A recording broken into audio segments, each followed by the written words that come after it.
arday ma ogtahay in imtixaanku yahay qiimeyn lagu sameynayo ardaygu aqoontii uu bartay balse aanay ahayn ciqaab imtixaanku ma aha ardayga in lagu ciqaabayo imtixaanku waxa weeye waxaynu ku ogaanaynaa oo kaliya bal nin waliba intuu ka fahmay wixii manhajkii loo soo dhigay horta ujeedada dhan ee imtixaanka lagu sheegay waa inta manhajkii ardaygu soo qaadanayay tolow ardaygii muxuu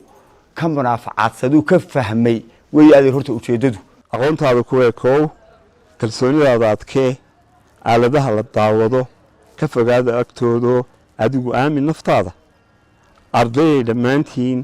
qorshahaaga dadaalka uuladii ka bilaabmay ilaa maanta ayaanta imtixaanka la joogo aflaxaad sugaysaan ha ka seexan aqoonta ijtihaadka dadaalka adiga arki doona mustaqbalkaaga oo iftiimay imtixaanku maaha wax la isku ciqaabo maaha imtixaanku waa qiimeyn weyn ardayga waxa la qiimeynayaa wixii soo bartay sida uu fahmay iyo sida markaa uu garan karay markaa su'aalaha ma ogtahay arday in qishku yahay khiyaamo qaran isla markaasina qofku uu khiyaamayo naftiisa naftaadii waad lugoynaysaa oo waxaanad garanayn baad rabtaa inaad ama nin kale kaaga soo shaqeeyaad rabtaa inaad ama scholarship ku tagtid ama shaqo aad ku heshid marka waa naftaadii waad dulmiyaysaa shaqadiina waad dulmiyaysaa dalkii iyo dadkiina iyo diintii wixii waad dulmiyaysaa marka waxaa imtixaanka ka reeban oon adiga aad idinka digaya horta bahalkaa moobilkaa smartphone-kaasi wuu ka reeban yahay waxaa kaloo ka reeban wax alla wax kastoo electroniga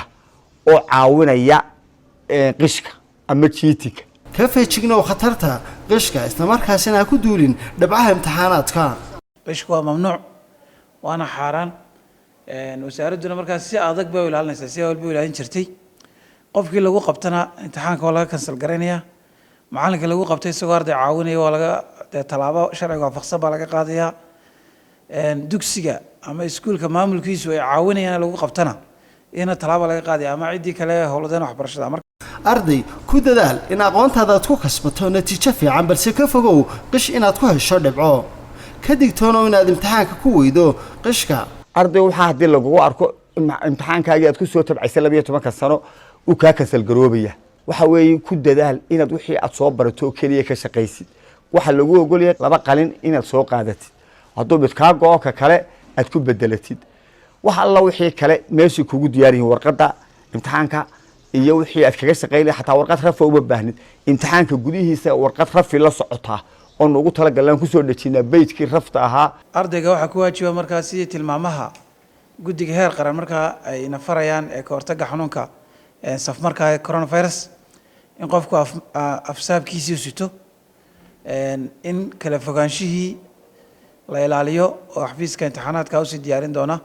iyo howlwadeennada wasaaradda waxbarashada in fasal kasta markaa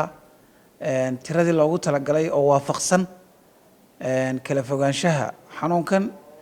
oo ah ugu yaraan 2 mitir ardaydu inay soo jirsadaan waxaasoo dhan markaa in la hirgeliyo ardayda guud ahaan waxaan rajeynaynaa markaa inay darajo sare ku baasaan waxaa fariintan idin soo gudbinaya wasaaradda waxbarashada iyo sayniska iyo xafiiska imtixaanaadka qaranka